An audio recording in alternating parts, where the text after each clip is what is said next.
नमस्कार, मैं हूं मोहम्मद फैज़ल और आप देख रहे हैं इंडिया व्यूज़। आज हमारे साथ हैं भारतीय जनता पार्टी के जालौन और कालपी विधानसभा क्षेत्र के 2017 विधानसभा चुनाव के विजेता यानी श्री नरेंद्र पाल सिंह जी। आज हम इनके साथ कुछ सवालात करेंगे इनकी कॉन्स्टिट्यूंसी को लेकर, उत्तर प्रदेश में जो गतिविधियां हो रही हैं उनको लेकर और 2022 विधानसभा चुनाव में जो इनकी रणनीति है उसको लेकर। तो आइए सवाल शुरुआत करते हैं। सर, बहुत बहुत धन्यवाद है आपका इंडिया व्यूज़ में। और आपसे जो सवाल मैं पूछना चाहूँगा वो सबसे पहला सवाल ये पूछना चाहूँगा कि उत्तर प्रदेश की वर्तमान स्थिति को देखकर क्या आपको लगता है कि अपराधी डरे हुए योगी जी? पहले तो बहुत बहुत धन्यवाद आपको। पहले भी सरकार बनने के तुरंत बाद घोषणा हुई थी कि अपराध मुक्त प्रदेश करेंगे और उसी क्रम में अपराधों में लगाम लगी है। अपराधियों के साथ सख्ती से सरकार आ रही है और उसका कारण ये है कि जितने बड़े अपराधी थे वो तो या तो जेल में हैं या फिर वो चले गए और पुलिस की मजबूरी है कि इनकाउंटर करना। जब पुलिस पे हमला करेंगे तो उनकी मजबूरी है अपने बचाव में छोड़, तो अपराध में कमी आई है, ये आम जनता ही महसूस कर रही है। उत्तर प्रदेश में बेटी बचाओ बेटी पढ़ाओ का जो अभियान चलाया गया था योगी जी की सरकार में, वो किस तरह से चल रहा है आज के वर्तमान समय में? ऐसा है कि उत्तर प्रदेश में बेटी बचाओ और बेटी पढ़ाओ का जो अभियान चला था उसमें कई योजनाएं थी, शादी की योजनाएं हैं। पहले 20,000 रुपये मिलता था और अब 51,000 रुपये मिलता है सामूहिक शादी में। इसलिए अब आम आदमी बेटी को बोझ नहीं समझ रहा है। बेटियों को पढ़ाने की पूरी जिम्मेदारी सरकार की, उनकी शादी की पूरी जिम्मेदारी सरकार की, उनके लड़कों की पढ़ाने की जिम्मेदारी सरकार की। तो ये सारे जो योजनाएं सरकार ने लागू की हैं, इससे आदमी अब लड़कियों को बोझ नहीं समझना, समाज में बोझ न समझ के उनको अपना बच्चे की तरह पढ़ाएं। विकास दुबे कांड के बारे में सर आप क्या कहना चाहेंगे? कानपुर बिठूर में हमारे 8 बेकसूर पुलिसकर्मियों को जान से मार दिया, उनको मौत के घाट उतार दिया। आप उस अपराधी के बारे में क्या कहना चाहेंगे? कहीं ना कहीं चूक हुई हमारी पुलिस, हमारे प्रशासन से। जी, इसको हम मानते हैं कि अपराधी है, वो अपराधी था और पुलिस की ही चूक हुई, क्योंकि पुलिस के ही लोगों के द्वारा ये सूचना दी गई है। जैसा आप लोगों को मीडिया के माध्यम से जानकारी जो लोगों को मिली है कि वहाँ के सोल ने सूचना दी कि पुलिस आ रही है, वो आ रही है पुलिस, तो कहीं कहीं इसमें चूक तो हुई, लेकिन बड़ा अपराधी था तो उसके साथ जो हुआ है तो अपराधी के साथ ही होना चाहिए। ये तो 31 जुलाई को जो SIT की सर रिपोर्ट आई थी उसमें पता चलेगा कि क्या हुआ है, आखिर इनकाउंटर था या चीज़ें जो हुई हैं एक्चुअल में। जो भी हुआ होगा, अगर इनकाउंटर है तो पुलिस ने अपने बचाव में किया है। जी जी, ये अपने बचाव किया, अपने बचाव करना भी अपराध नहीं। सर, आप अपने विधानसभा क्षेत्र, आपका जो विधानसभा क्षेत्र कालपी और जालौन में लोगों की किस प्रकार की सुविधा से आप उपलब्ध कराते, मतलब उनको किस तरह से आप सुविधाएं उपलब्ध कराते हैं? देखिए फैजल जी, हमने अपनी विधानसभा में जो घोषणा की थी लगभग 95% 3 साल में पूरी कर दी। और आप कहें तो हम प्रमुख घोषणाएँ बताते हैं, प्रमुख उपलब्धियाँ जो क्षेत्र को दी। बिल्कुल सर, अगर आप बताना चाहें तो बिल्कुल बताएं। ऐसा है कि हमने अपनी घोषणा में जो बहुत महत्वपूर्ण बिंदु थे क्षेत्र के, वो चुने थे और उनकी हमने घोषणा की थी कि ये हम अपने क्षेत्र में कराएँ। जैसे कालपी में नगर में 15 साल से हिंदू मुस्लिम विवाद में पड़ा था एक 4 लेन, और पूरे प्रदेश को आज जानकारी है कि कालपी में 4 लेन का काम हो, तो उससे 24 घंटे 36 घंटे जाम लगा रहता था। उसको हिंदू और मुस्लिम दोनों लोगों को बैठा के, अधिकारियों को बैठा के हमने उसका हल निकाला और मंदिर मस्जिद वहाँ से हटवाए गए। मंदिर मस्जिद हटाने के बाद फिर वहाँ मतलब उसका रोड का निर्माण हुआ। आज स्थिति ये है कि अगर 1 महीने मौसम खुला रहेगा तो वो उसका उद्घाटन भी माननीय योगी की किया जाएगा। तो एक बहुत बड़ी उपलब्धि कालपी के लिए है। दूसरा है कि हमने ये कहा था कि हम पर्यटक स्थल विकसित कराएंगे, उसमें भी हमारी 75% की उपलब्धि हमें मिल गई है। 5-7 ऐसे हैं स्थान, सूर्य मंदिर है, खानका शरीफ है, व्यास मंदिर है, घोड़ेश्वर मंदिर है और पारासर का मंदिर है।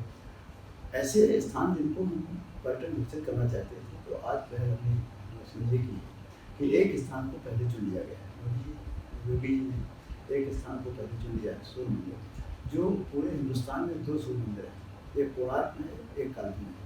3 सूर्य मंदिर थे, बंटवारे में एक पाकिस्तान में चला गया। आज की स्थिति में 2 हिंदुस्तान में है। तो दूसरा सूर्य मंदिर काल्पी में है। आज से लगभग 22 साल पहले सूर्य ग्रहण पड़ा, तो विदेश से खगोल शास्त्री काल्पी आए।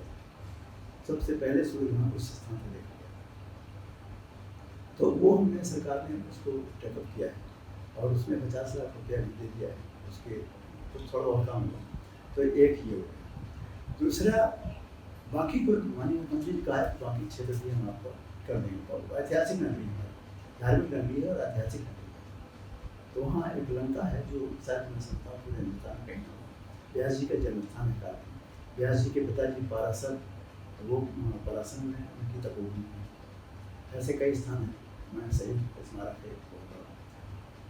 तो ये स्थान विकसित करने के लिए हमारा प्रयास चल रहा है और उसमें शुरुआत हुई।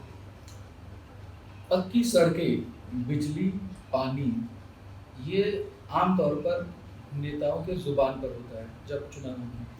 क्या आपने भी 2017 में अपने विधानसभा क्षेत्र के लोगों से ऐसे चुनाव वादे किए थे, और या किए ही थे या उनको पूर्ण रूप से सर आपने निभाया भी है अभी तक? हमने जो वादे किए थे बिजली, सड़क के विषय में, उसमें जो महत्वपूर्ण थे, एक डोंगरा नाला था जो बेचारा पूरा एक निशान पट्टी वर्षों से बरसात में निकल नहीं पाती थी, 20 किलोमीटर चक्कर लगा जाना पड़ता था। वो पुल बन गया है 6.5 करोड़ का। मदारीपुर और काल्पी का रोड जो है वो अधूरा पड़ा था, वो बना है, आधा बना है, आधा बन रहा है। काल्पी से बरही बम्बा और चंदरसी मार्ग है, उसको 24 किलोमीटर का मार्ग है, वो भी बन गया जो हमने घोषणा की। एक निधानन डेरा में एक पुल है 7.5 करोड़ का, वो भी बन गया जो पूरा एक क्षेत्र कटा हुआ था ब्लॉक से। और एक हथना में बड़ा पुल है 7 करोड़ का लगभग, वो भी हमारी घोषणा में था, वो भी बन गया है। एक रेखी है गाँव, वो पुल जरूर अभी बना नहीं है, तो वो हमारी उसमें आगे करेंगे। बड़े बड़े काम जो हमें करना चाहिए थे, जो हमने घोषणा की थी, उसमें लगभग हमको पूरी सफलता मिली है। 95% हमने डिग्री कॉलेज घोषणा की थी, डिग्री कॉलेज स्वीकृत हो गया, वो भी बन रहा है। हमने काल्पी में हमारा एक बहुत पुराना उद्योग है कागज़ का, आपको शायद जानकारी होगी, कागज़ का उद्योग है। तो सरकार से हमने कहा कि उस कागज़ उद्योग को एक जिला एक उत्पाद में शामिल कराया है, और उसमें काल्पी के कागज़ लगभग 100 फैक्ट्रियाँ थी, लेकिन पूर्ववर्ती सरकारों ने उस पर कोई ध्यान नहीं दिया। वो फैक्ट्रियाँ बंद होती चली गई, आज 55 फैक्ट्रियाँ बची हैं। 55 फैक्ट्रियों से कम ना हो, इसलिए हमारी सरकार ने इसको बढ़ाने के लिए, उसको प्रोत्साहित करने के लिए कागज़ को एक जिला एक उत्पाद में चुना है। और अब फैक्ट्रियाँ बंद होना कम हो गया। और एक बहुत बड़ी पुरानी फैक्ट्री थी जो 25 साल पुरानी ऐसी बड़ी थी बंद, उसको भी चलाने का काम योगी सरकार ने किया। उन्होंने कचौड़ी जी थे उद्योग में थे, तो उन्होंने इसको शुरुआत करा। हमारे यहाँ 3 उद्योग हैं, काल्पी का कागज़, काल्पी की कालीन, काल्पी का कपड़ा। जो सरकारों ने जो उदासीनता है हमारे काल्पी के उसमें बढ़ती है, उसमें लगभग कपड़े का काम समाप्त हो गया, कालीन का काम समाप्त हो गया, केवल कागज़ का काम चल रहा है। जैसा कि सर हम सब जानते हैं कि आप काल्पी जालौन क्षेत्र के विधायक हैं। 2017 में भारी बहुमत से वहाँ के लोगों ने आपको जिताया था। तो 2017 के बाद से अब तक क्या क्या परिवर्तन लाए हैं वहाँ पर आप? एक तो वजह थी, हम क्षेत्र में अंदर हमारा संपर्क रहता है क्षेत्र से, और जनता को जनप्रतिनिधि का संपर्क बना रहे, सबसे बड़ी उपलब्धि जनता की यही है। हमारा संपर्क रहता है, और जिस क्षेत्र में जो चाहे वो खरंजा हो, चाहे नाली हो, चाहे पेयजल व्यवस्था हो, जो भी सरकार से ला सकते हैं, अपने क्षेत्र में हमने शुरू में पहली बार 650 हैंडपाइप के लिए जोड़ कराए, और जो भी सरकार ने दिए उस साथ बाकी काम तो बहुत हुए हैं।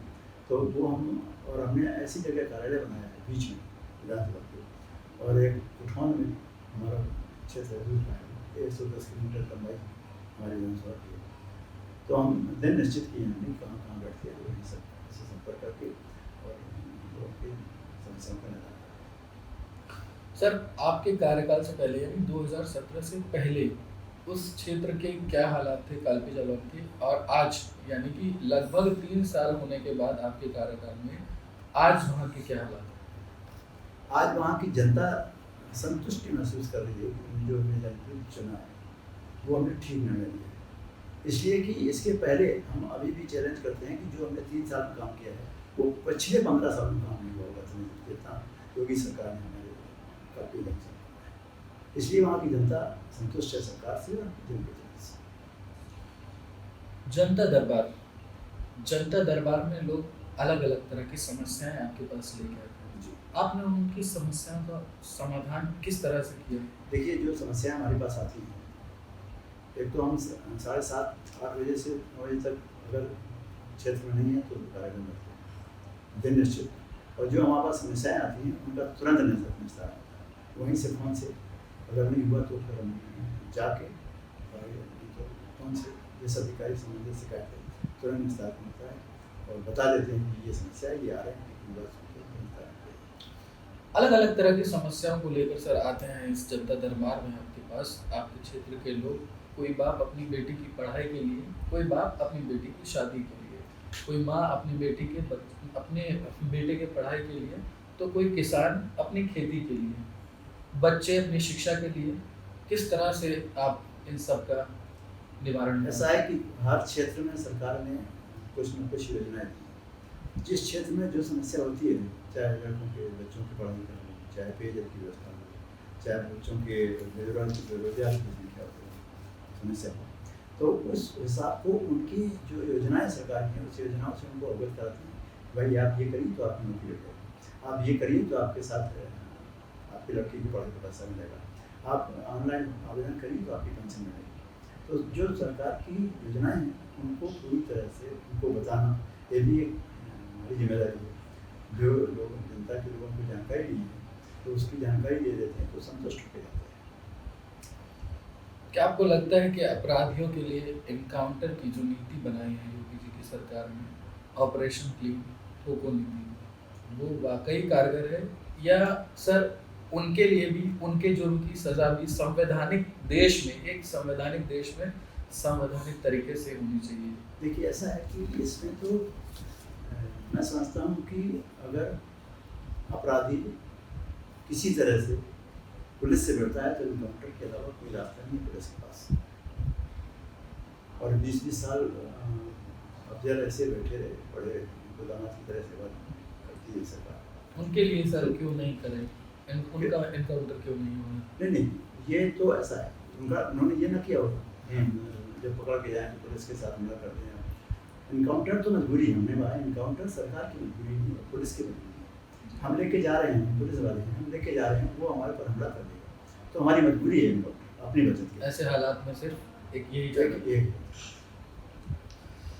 2022 के सर जो आगामी विधानसभा चुनाव है उसको लेकर आपकी क्या रणनीति है?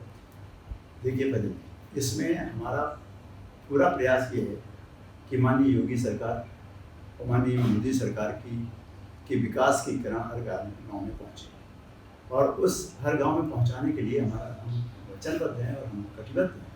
हमारी इच्छा है और हमारा दायित्व भी है कि हर योजना को हर गांव में पहुंचाने का प्रयास करें।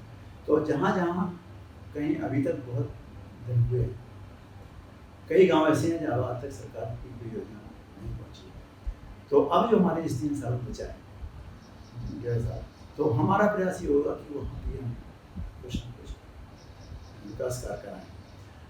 कई गांव ऐसे थे जहाँ आज तक रोड से नहीं जुड़े थे। एक आपने सुना होगा, एक बिहार के लालू को सजा की थी, वो हमारे यहाँ के जज थे जी, उन्होंने सजा की थी, उनका गांव कहीं से जुड़ा ही नहीं था, तो हमने आज इस गाँव रोड से जुड़वाया। कई गाँव से जो स्वतंत्र भारत के आज तक कहीं रोड से नहीं जुड़े, आज उनको हमने जुड़वा दिया है। वहाँ की क्षेत्र की जनता बहुत पसंद है। तो विकास के लिए कोई गांव, हमारा प्रयास ये है कोई गांव ऐसा है ना बचे जिसमें माननीय योगी जी की सरकार की या केंद्र सरकार की विकास की कदम उठाए। क्या आगामी विधानसभा चुनाव जो 2022 में है उसमें आप एक बार फिर जीत हासिल करके इस विजय रथ को दोहराएं? ऐसा है कि ये तो जनता के ऊपर है। हमारा प्रयास ईमानदारी से हम जनता की सेवा कर रहे हैं, ईमानदारी से हम काम कर रहे हैं, और ये तो हम ईश्वर पर छोड़ देते हैं। हार जीत तो प्रत्याशी के हाथ में नहीं है। लोग कहते हैं भले हमने बहुत किया है, लेकिन ये सब भागवत है। आप जनता के लिए काम करें, जनता आपको वोट दें। जनता के लिए हम काम कर रहे हैं, और जनता अच्छे समझेगी तो हमको वोट देगी। आगामी विधानसभा चुनाव 2022 का जो होने वाला है, उसमें आपको अपनी पार्टी के चुनाव में सरकार बनने की उम्मीद है कि नहीं? 100%, बिल्कुल 100% हमारी सरकार, योगी सरकार एक बार फिर उत्तर प्रदेश में सरकार बनाएगी। योगी लहर होगी कि हम सरकार करेंगे काम। वर्तमान समय के किन कारणों से सर आपको अपनी जीत स्पष्ट नजर आती है, खुद की आपकी जीत 2022 विधानसभा चुनाव में? हमें लगता है जो हमने ईमानदारी से काम किया है वही हमारा भविष्य निश्चित करेगा। और ऐसे कौन से कारण हैं सर जिससे आपको लगता है कि लोग जो आपके हैं, आपके क्षेत्र के लोग हैं, आपने एक तो कार्य कराया है, आपकी कार्यशैली और लोगों के लिए जो चीज़ें उपलब्ध कराई हैं, इसके अलावा और कौन से कारण हैं जिससे आपको लगता है कि आपकी जीत होगी 2022 में? जो हमने पिछले काम कराए 3 साल में, उनको देख के आम आदमी भी कहता है कि नहीं, जो 1.5 साल है या जो आगे चुनाव होगा तो इनसे अच्छा जनप्रतिनिधि नहीं है, ये लोग कहते हैं, जनता कहती है।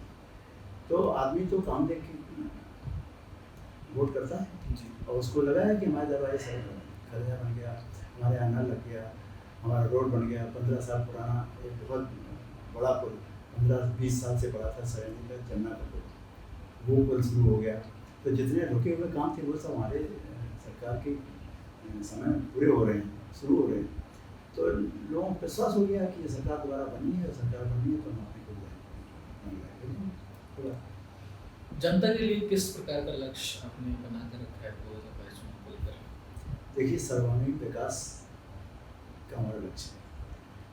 जनता के क्षेत्र के सर्वांगीण विकास हमारा लक्ष्य है। व्यक्ति विकास नहीं, सर्वांगीण विकास, चाहे वो कृषि का हो, चाहे बागवानी का हो, चाहे सिंचाई का हो, चाहे पेयजल की व्यवस्था हो, चाहे स्वास्थ्य की व्यवस्था हो, चाहे शिक्षा की, जो भी हो, सारी सुविधाएं उपलब्ध कराना हमारा काम है। सरकार की जो योजनाएं हैं, सरकार की योजनाएं तो हर सरकार में होती हैं, लेकिन जो सरकार पारदर्शिता से सरकार होगी, जो भी सरकार में लागू हो रही है, वो हमारा लक्ष्य, वो हमारा भविष्य तय करता है। छोटे सिंह, बहुजन समाजवादी पार्टी के छोटे सिंह को 2017 विधानसभा चुनाव में आपने 51,000 वोटों के मार्जिन से शिकस्त दी। क्या ये शिकस्त फिर 2022 में देखने को मिलेगी? देखिए, हमने कभी इसके पहले चुनाव नहीं लड़ा, इसके बाद भी हमारे संगठन के काम में क्या जनता से मिलना जुलना, जनता से बराबर संपर्क में रहना, और उसको जनता ने स्वीकार किया। और योगी सरकार और मोदी सरकार के जो काम हैं वो बहुत बड़े मायने रखते हैं इसकी जीत में। और हम समझते हैं कि कहीं आज हमारी विधानसभा में कहीं निगेटिव हमारी जनता की हमारे सोच नहीं है। तो मैं तो विश्वास है कि जनता हमारे साथ रहेगी। सर, इस सेशन को खत्म करते करते एक सवाल जो पूरे भारत देश, यहाँ तक पूरी दुनिया के लिए सबसे परेशानी का सबब बना हुआ है, कोरोना वायरस। क्या है कोरोना वायरस सर? किस तरह से हम भारत के लोग इससे छुटकारा पाएंगे, और ख़ास करके उत्तर प्रदेश के लोग इससे छुटकारा पाएंगे? मैं आपको एक आंकड़ा बता देता हूँ सर। आज पूरे भारत में 10 लाख से ज़्यादा केस आ चुके हैं, जिसमें 28,000 लोगों ने अपनी जान गंवा दी है इस महामारी से। और अगर उत्तर प्रदेश की बात करें तो 55,588 लोग अब तक सिर्फ उत्तर प्रदेश में कोरोना संक्रमण की चपेट में आ चुके हैं, जिसमें से 1,263 लोग अपनी जान गंवा चुके हैं। तो सर हम इसे किस तरह से देखें, और आगे क्या क्या चैलेंजेस हैं हमारे, खास करके आपके क्षेत्र को लेकर अगर बात करें आपसे, आपके क्षेत्र को लेकर, तो उनके लिए आपने क्या स्ट्रेटेजी बना के रखी है इस कोरोना? ऐसा है कि ये विश्व की, पूरे विश्व की महामारी की समस्या है पूरे विश्व में। और मैं समझता हूँ कि हमारे यहाँ तब भी दूसरे क्षेत्र से गनीमत है। उसका कारण ये है कि समय से देश में लॉकडाउन प्रदेश में भी सख्ती से पर पालन हो। लेकिन आज जो स्थिति है, आज स्थिति ये है कि आदमी कुछ लापरवाही कर रहा है, और उसमें हम आपके माध्यम से जनता से अपील करना चाहते हैं, अपनी क्षेत्रीय जनता से, कि कोरोना से बचने के लिए जो सरकार ने उपाय बताए हैं, चाहे मास्क लगाना हो, चाहे 1 से 2 गज की दूरी बनाए रखना हो, हाथ धोना हो, ये सब हमें करना चाहिए। और यही एक इलाज है। जब तक कोई कहीं भी किसी सरकार ने वैक्सीन निकाली हो या कोई इलाज इसका निकल आए, तब तक हमको ये सावधानी बरतना चाहिए। और इसमें हमारा भला है, हमारे परिवार का भला है, और हमारे परिवार का भला होगा तो क्षेत्र का भला होगा और राष्ट्र का भला। हम पुनः अपने सभी क्षेत्रवासियों से अपील करते हैं कि कोरोना से बचने के लिए, कोरोना से संबंधित जो निर्देश सरकार के हैं उसका कड़ाई से पालन करें, दूरी बनाए रखें, मास्क लगाए रखें, और गर्म पानी पीते रहें जो डॉक्टर की सलाह है। लापरवाही न करें, उसी में हम सबकी भलाई। एक बात सर मैं आपसे कहना चाहूँगा कि 2022 में जो विधानसभा चुनाव हैं उसके लिए आपको बहुत बहुत बधाई देना चाहूँगा, और आप मेरे इस इंटरव्यू सेशन यानी इंडिया व्यूज़ के साथ आपने मुझे टाइम दिया, उसके लिए बहुत बहुत शुक्रिया। और मैं आशा करूँगा कि 2022 विधानसभा चुनाव में आपकी जीत हो। धन्यवाद सर। धन्यवाद साहब, आपको भी बहुत बहुत